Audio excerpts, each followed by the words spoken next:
Goeienaand. Welkom by Show van Mamasbury, live op Facebook op hierdie pragtige woensdag aand. Dit is so pas 7 uur geword en welkom aan almal wat ons vanaand join.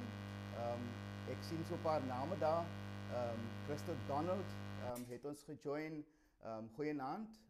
Augusta van der Berg, William Howard wat sê ja, yes mense. Is goed om julle vanaand hier by ons te hê, by onze live broadcast of onze live kerk vanaand. Ek wil jou uitdaag om so 'n klein bietjie comments in die commentskolom in te sit. So 'n thumbs up of 'n hallo of so 'n waai. Baie dankie dat julle ons gejoin het soos ons gesê het vroeër. Nou, my naam, vir die wat my nie ken nie, is Philander.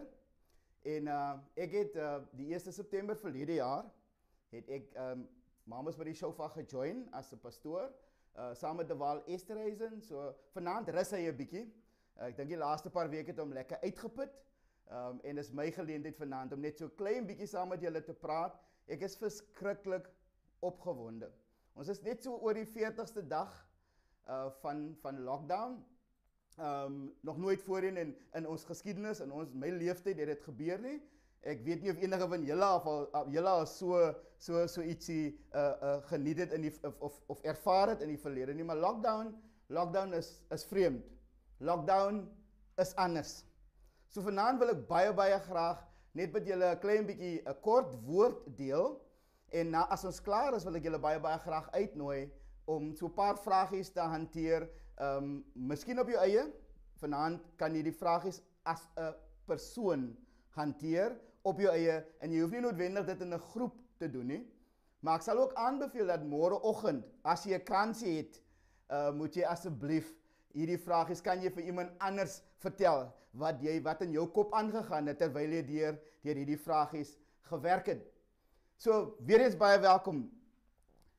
Die titel van my boodskap vanaand is Op pad na die oorkant. Op pad na die oorkant.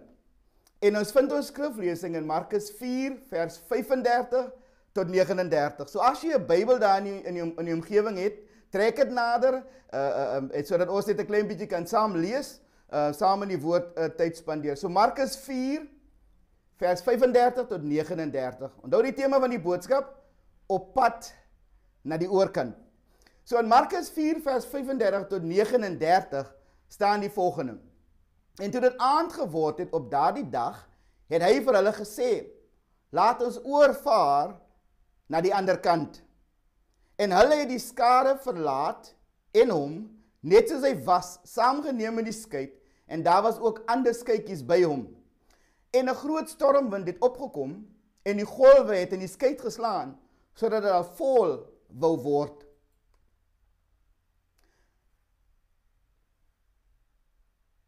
Maar hy was agter op die skei aan die slaap, op die kussing. En hulle het hom wakker gemaak en vir hom gesê, meester, gee u nie om dat ons vergaan nie. En hy het opgestaan en die wind bestraf en vir die see gesê, swyg, wees stil, en die wind het gaan lê en daar het 'n groot stilte gekom. Nou dit is 'n baie bekende gedeelte. Ons almal is bewus van hierdie storie en die titel van hierdie gedeelte in die Bybel sê Jesus maak die storm stil. Nou kom ek gee net so klein bietjie agtergrond van hierdie gedeelte en wat hierna gebeur het in Markus spesifiek. So wat gebeur het is die storie het eintlik 2 kante, 2 gedeeltes. So die disippels, die storm wat op die meer of op die see plaasvind, is 'n gebeurtenis tussen 2 plekke. So die scenario is, Jesus was die hele dag besig, hy het die hele dag met mense gepraat, hy het die hele dag 'n skytjie gesit, hy het mense geteach, of hy het mense opgelei, hy het hulle vertel van die evangelie, en hy was die volgende oomblik, was hy op pad na die oorkant toe. So daar's twee gedeeltes. Aan die een kant, die plek wat hulle moes verlaat, waar hy die hele dag besig was, en aan die ander kant, 'n plek waar hy nog moes uitkom. So die storm is die tussenin plek. Is die plek tussen waar ons is, en waartoe ons op pad is. So nou, daar's 2 gedeeltes ook van hierdie storie wat my verskriklik geïnteresseer het. En terwyl ek hierdie week 'n bietjie tyd spandeer het in die woord, het ek die volgende goedjies agtergekom. Jesus aan die een kant, onthou nou, hy was die hele dag besig om met mense te werk. Hy was die hele dag besig om hulle te teach en te deel. Hy was net besig met die volgende fase in sy lewe. Onthou, hy was hier om God se wil te doen. So Jesus, al wat Jesus doen is, hy voltooi een ding, en hy gaan en hy begin 'n volgende ding doen. So wat nou gebeur, die oor die rivier gaan of oor die see gaan, na die ander kant, is net 'n volgende ding wat in Jesus se lewe gebeur het. Nou, hy was die hele dag besig. Hy is moeg, en hy wil aan die ander kant uitkom. Maar sy disippels is in 'n bietjie van 'n ander plek. Nou, voordat ek oor die disippels vinnig praat, is die heel eerste punt wat ek wil maak, en dit is op die slide, as Jesus beweeg, moet jy gereed wees om saam te beweeg. Ek kan net dit gou weer sê, as Jesus beweeg, moet jy gereed wees om saam te beweeg. Kom ons kyk gou net so 'n bietjie na die disippels. Jesus was gereed om te beweeg. Jesus was gereed om te beweeg. Maar die disippels is op 'n plek wat ek gou vinnig vir julle wil beskryf. Die disippels in die area waar hulle bly, en nou van hulle was vissermanne en van hulle bote was gebruik deur Jesus om die woord vir die dag met mense te deel. So hierdie vissermanne, omdat Jesus in hulle lewe ingekom het, is hulle profiel ewe skielik so hoog. Almal ken hulle, almal begin, maar is dit nie Petrus daai nie? Is dit nie daai man? Is dit nie daai ou daai nie? En hulle almal, jy weet, is eintlik soort van hulle is nou celebrities, as ek die woord kan gebruik. Celebrities, want hulle is saam met Jesus.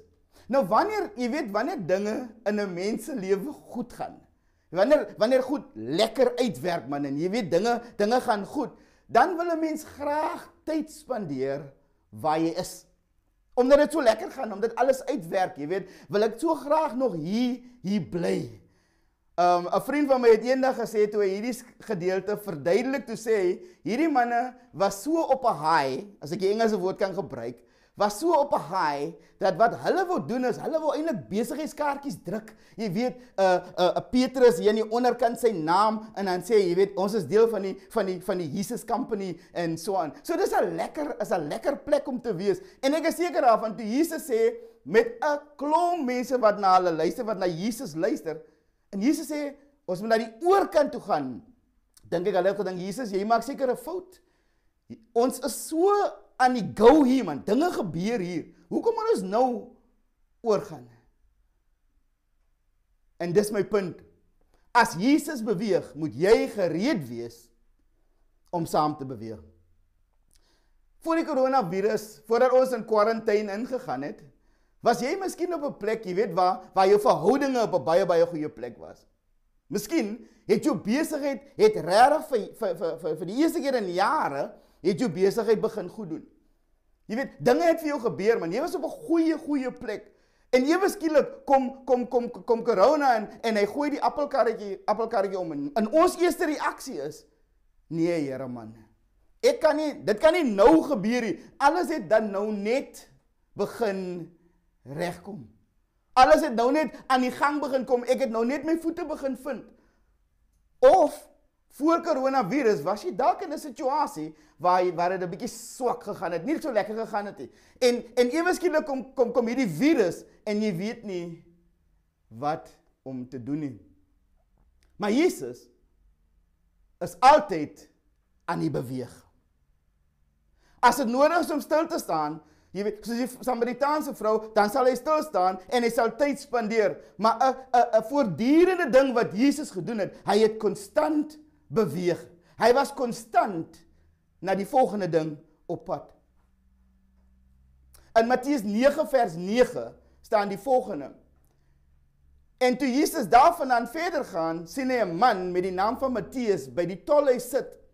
En hy sê vir hom, luister na die woorde, volg my. En hy het opgestaan en hom gevolg. Luister baie mooi. Jesus sê vir hierdie man, sê, volg my. En hy het opgestaan en hom gevolg. So as ek beweeg, moet jy agter my aankom. As Jesus beweeg, moet jy gereed wees om te beweeg. Matteus 10 vers 38, Baie bekende skrifgie, en wie sy kruis nie neem en agter my volg nie, is my nie waardig nie. As Jesus beweeg, moet ek gereed wees om saam te beweeg. Maak nie saak of ek in 'n gemaksone is, waar ek voel, jy weet, ek wil hier vertoef nie. Want as Jesus beweeg en ek bly agter, dan gaan ek verloor. Tweede beginsel wat ek vanaand met julle wil deel, die tweede van 3, en ek wil net so klein bietjie tyd spandeer by hierdie een, is raak vertroud met die beginsel van werk en rus. Kan ek dit herhaal? Raak vertroud met die beginsel van werk en rus. Jy sien, hierdie storie waar die storm kom, is so 'n amazing story, want dit wys vir ons 'n paar goed. Hulle is nou, onthou hulle het nou vertrek van die plek waar hulle was, en hulle is nou in 'n bootjie oor na die ander kant. Jesus, na 'n lang dag, slaap. Okay, hy slaap. Die storm kom. Ek wil net hierdie prentjie gou vir jou vinnig skets. Die storm kom, dit reën, en nou die dag, toe ek op Kaapse Kansel hierna luister, jy weet, die boot, daar was so baie reën, dat hulle water uit die boot uit moes skep en uitgooi. En ek kan amper hierdie manne se gesigte sien, geharde vissermanne, maar die boot is besig om te sink, en Jesus slaap. Jesus het gerus. En op 'n stadium besef hulle, luister man, ons sal dit nooit kan regkry om al die water uit te skep nie, ons is op pad om te sink. Weet jy wat, hulle draai toe na Jesus toe en sê vir Jesus, gee nie om dat ons vergaan nie. Met ander woorde, hulle erken dat hulle eie pogings, het niks gehelp nie. Hulle erken dat hulle nou niks meer omtrent hulle situasie kan doen nie. Jesus staan toe op en spring aan die werk, terwyl sy disippels rus. Daar's 'n verskriklike belangrike beginsel hier. Terwyl die disippels in beheer was, terwyl die disippels besig was om te werk en uit te skep en met mekaar te stry en te beklei om die boot aan die gang te hou, het Jesus gerus. Die oomblik toe hulle daai laat gaan, die oomblik toe hulle ophou op hulle eie probeer en hulle vir Jesus vra, toe Jesus begin werk, toe kon hulle rus. In corona vanaand, as jy nog aandring daarop om jou eie oplossings te probeer vind, of aandring daarop om nog in beheer te wees, dan rus God. As jy beheer aan hom gee, dan rus jy. So terwyl ek werk, terwyl ek my bekommer, terwyl ek die water uit die boot uit skep, slaap Jesus. Maar terwyl, as ek dit vir hom gee, en ek sê, ek kan niks omtrent hierdie situasie doen nie, ek gee die beheer, gee ek oor aan u, Here, dan begin hy werk, en ek kan rus. Die tyd van kwarantyne is vir ons almal, soos ek vroeër gesê het, 'n eerste. Maar het 'n tyd geword vir ons om God te vertrou, om te werk sodat ons kan rus. Beteken nie dat ons net moet ophou werk nie. Wat dit beteken is, daar kom 'n punt, 'n plek in 'n mens se lewe waar ons net kan rus vind in wat Jesus vir ons gedoen het en wat hy nog steeds doen. Ek het fantastiese nuus. Die titel van hierdie boodskap is Op pad na die oorkant. Jy sien die storm op die see was nie die eindpunt nie. Jesus het in gevalle gesê, kom ons vaar oor na die ander kant. Kom ons vaar oor na die ander kant. So die ander kant is die destinasie. Hierdie quarantaine, hierdie tyd van moeilik en ongemaklik, jy weet, is 'n tussenin tyd, tussen van waar ons kom tot waartoe die Here ons neem. O ja, kan ek dit bysê? Jesus het die destinasie gekies. Jesus het die destinasie gekies. Die disippels het nie besluit hulle gaan oorgaan nie. Jesus het gesê, ons gaan na die oorkant toe. Hy sal ons daar uitbring. Paar weke gelede het Dewaal, 2 weke gelede het Dewaal gepraat oor die God wat ons nooit verlaat nie. Toe die quarantaine begin het, was hy daar. Te midde van ons frustrasies en ons moeilikheid en al die goed waardeur ons gaan, is hy daar. En vir die laaste paar weke, en vir die volgende tyd, en later in die jaar, wanneer ons uiteindelik weer by mekaar uitkom, en jy gee daai lekker drukkie vir die persoon langs aan jou, dan is hy nog steeds daar. As ek die beheer vir God gee, dan werk hy, en ek kan rus. Die laaste gedeelte van wat ek baie graag vanaand met julle wil deel, hierdie kort gedagte, is, jy weet, jy moet inpak met die ander kant in gedagte. Jy moet inpak met die ander kant in gedagte. Vroeger hierdie maand, of net toe die quarantaine tydperk begin, het my vrou op 'n stadium vir my 'n interessante feit gegee. Sy het gesê die volgende, sy sê, 'n hoendereier, nou ons almal ken hoendereiers, maar 'n hoendereier neem 21 dae om uit te broei. 21 dae om uit te broei. Ek wil julle maar onthou dat die eerste periode van lockdown, van quarantaine, was 21 dae. 21 dae. So dit was 21 dae vir 'n hoender om uit te broei. Dit is so 'n periode van inkubasie. Daai klein kykentjie wat besig is om te groei, kan nêrens anders na toe gaan nie. Hy is net in sy dop. Ek het toe 'n baie interessante soort studie gaan doen, en ek wil baie graag sien, hoe lyk die eerste 2 weke nadat die kyken uitgebroei het. Na die 21 dae, nou die geleerde mense sê, wanneer die hoendereier, wanneer die kyken gereed is om uit te kom, dan raak sekere gedeeltes van die dop raak donker, en dan breek die kyken, breek dan daardeur. Bly net vir 'n oombliekie by my. Die oomblik wanneer hy kyken nou gebore word, dan is hy uit die dop uit. Maar die kyken kon niks wat binne die dop was, saam met hom neem om 'n kyken te word nie. Alles wat binne die dop was, is ten volle gebruik. Al die hulpmiddels en al die resources en al die voeding en al die vloeistowwe is nou in die kyken, en daai kyken kan nou begin om sy lewe buite te lewe. Maar hulle sê dat van die interessantste tye in die kyken se lewe is daai eerste 2 weke. 7 tot 14 dae. En weet jy wat gebeur in hy eerste 2 weke? Die kyken begin sy omgewing leer ken. Kyken begin nuwe dinge agterkom, en hy moet by die hoender, by die ma, moet hy uitvind, hoe drink ek, jy weet, hoe eet ek? So ek wil vanaand hierdie, wat ek glo 'n waarheid is met julle deel, en ek vertrou dat die Heilige Gees het diep in ons harte, dat hy dit vasmaak. Dis 'n feit. Nie alles waarmee jy die ander kant verlaat het, gaan jy gebruik aan die oorkant nie. Kan ek dit herhaal?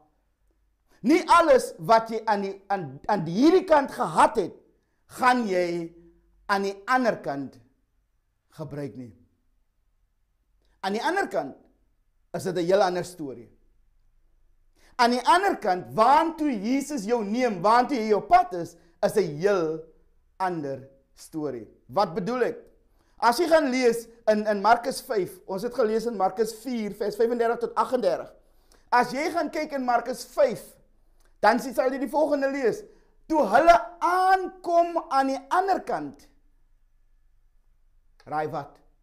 Toe was daar 'n besetene, 'n maalman, wat met duisende demone hy was besete, hy was mal.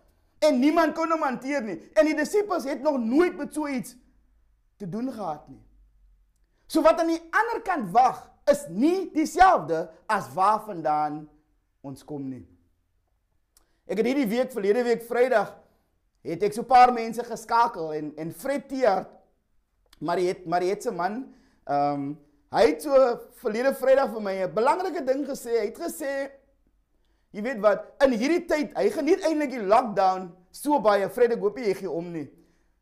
Hy geniet eintlik die lockdown so baie, want in hierdie lockdown het hy geleer om die volgende te doen, embrace the change.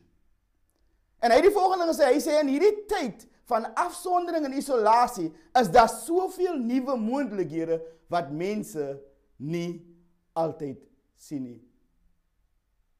Hoekom is ons op pad na die oorkant? Want Jesus het gesê, kom ons gaan.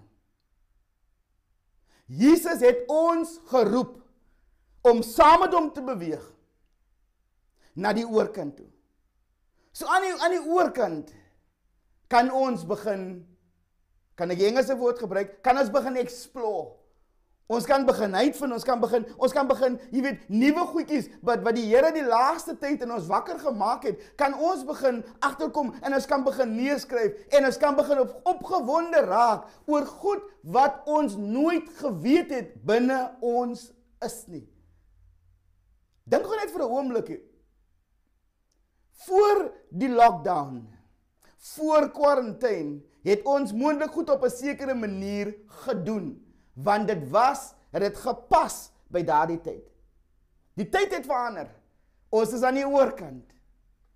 En nou is Jesus besig met ons. So wat 'n nuwe maniere is daar om vir u om te aanbid? Wat 'n nuwe maniere is daar om sy aangesig te soek? Vra vir die Here, watter nuwe maniere is daar om U te verheerlik? En dis vir my die belangrikste vraag, en ek was baie gekonfronteer hiermee, is, watter van my ou goedjies kan ek maar uitpak en agterlaat terwyl ek U volg? Ek wil daai laaste vraagie wil ek weer vra. Watter van my ou goedjies kan ek maar uitpak? Kan ek agterlaat terwyl ek U volg?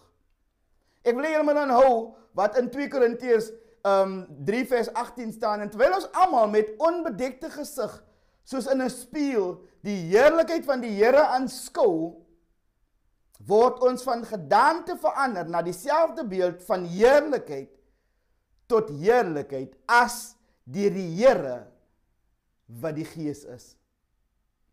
Quarantine, lockdown, wat jy dit ook al wil noem, het 'n periode geword waar ons verander word soos ons Jesus volg.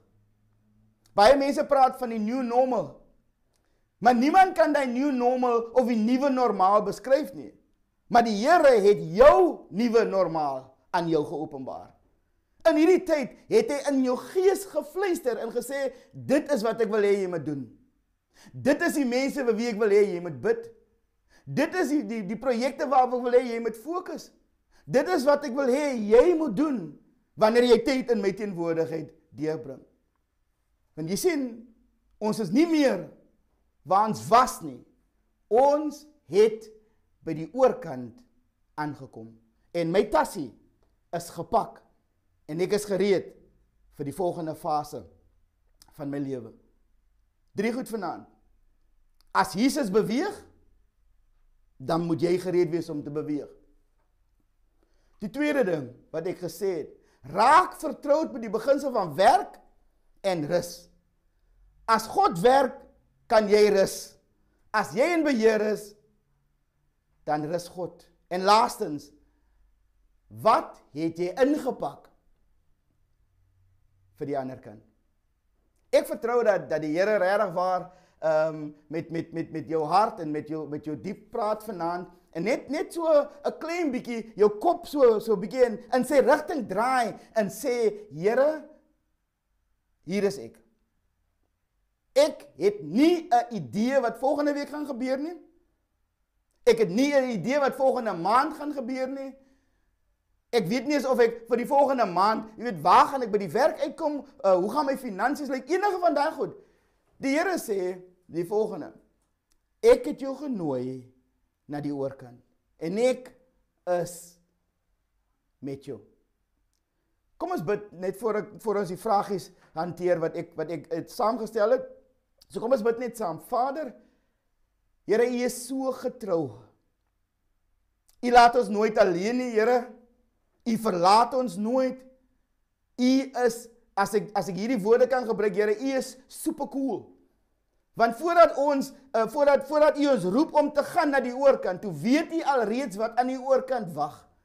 En dankie Here dat U vir ons die ruimte skep, dat ons kan groei terwyl ons saam met U stap. Terwyl ons in gehoorsaamheid, Here, U volg, U voetspore in U voetspore loop. Ek wil vanaand bid, Here, dat U vir ons die krag sal gee, om van die ou goedjies waarna ons so verknog geraak het, waarna ons so vas is, Here, dat ons van die goedjies net een kant sit, nadat ons met U gepraat het, en dat ons by U hoor wat dit is wat ons nodig het, vir die res van ons journey vorentoe. Dankie dat U ons nooit verlaat nie. Dankie dat U ons nooit, Here, alleen los nie. U is ons God. En dankie dat U vanaand met ons is in Jesus naam. Amen. So ek het net as jy vanaand ingeskakel het en jy het geluister na hierdie kort woord, as daar net so 3 vragies wat ek wil hê jy net so klein bietjie moet na kyk. Nou voordat ons by die vragies kom, normaalweg op hierdie tyd vra ons sellede of klein groepe, jy weet, om hierdie vragies te bespreek. Maar vanaand was eintlik maar 'n persoonlike boodskap vir elke individu. So ek wil baie graag die vrymoedigheid neem, as jy ingeskakel het, om vanaand net na hierdie 3 vragies te kyk. En ek het dit genoem, vrae vir persoonlike refleksie. So die eerste vraagie wat ons vra is, watter gewoontes kan jou persoonlik verhoed om groot geestelike veranderinge aan te bring in jou lewe? Watter gewoontes kan jou persoonlik verhoed om groot geestelike veranderinge aan te bring in jou lewe? En Louis sal hierdie vragies vir ons oplaai op die skerm. En dan die tweede vraagie, is daar areas in jou lewe waar jy nog steeds in beheer is terwyl God rus? Watter areas het in die quarantaine juis uitgestaan? Jy weet, dis hulle wat so krapperig is en so aan. So daai areas wat jy van bewus geword het in jouself, wat jy nog steeds jou eie ding wil doen, wat is daai areas? Miskien moet jy dit neerskryf. En dan laastens, wat het jy persoonlik nodig om in die veranderde wêreld na COVID-19 'n getuie vir God te wees? Moontlik het jy in die verlede, jy weet, was dit moeilik vir jou om vir ander mense te vertel van wat die Here vir jou gedoen het? Miskien is dit moeilik vir jou om voor mense te praat. Miskien is dit moeilik vir jou om iemand anders, jy weet, om 'n vrywillige by 'n gemeente te wees, om dit te doen wat die Here op jou hart gelê het. Wat het jy persoonlik nodig om in die veranderde wêreld na COVID-19 'n getuie vir God te wees? Dankie vir die saamkyk, dankie vir die feit dat julle ingeskakel het. Ons is so opgewonde om tyd saam met julle te spandeer, en ons wil julle baie graag uitnooi na Sondag. Ons is live, ons gaan live as kinderkerk, begin 'n bietjie vroeër, en dan die diens begin dan so 9:30, terwyl is aan die woord Sondagoggend. Ek kan nie wag nie. So geliefdes, groete, en ons sien mekaar 'n volgende keer.